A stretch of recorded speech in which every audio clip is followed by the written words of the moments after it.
How to factory reset your Google Pixel 8a. Swipe down the notification panel from the top. At the bottom right, you can see the setting gear icon. Tap on it. Now scroll down up to system. Tap on a system. Again scroll down. At the end, you can see the reset options. Tap on a reset option. Now here you can see different option. At the end, you can see erase all data, factory reset.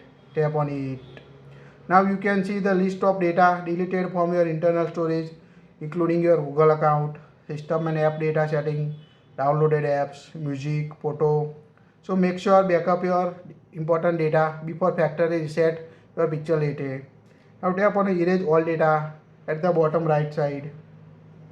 Now confirm your pattern. Now you can see erase all data. When you tap on erase all data, it will delete all your phone's data and reset your phone to factory default. So make sure backup your data. After that, tap on erase all data to delete all your data and factory reset your Google Pixel 8a. That's it. If you like it, share it.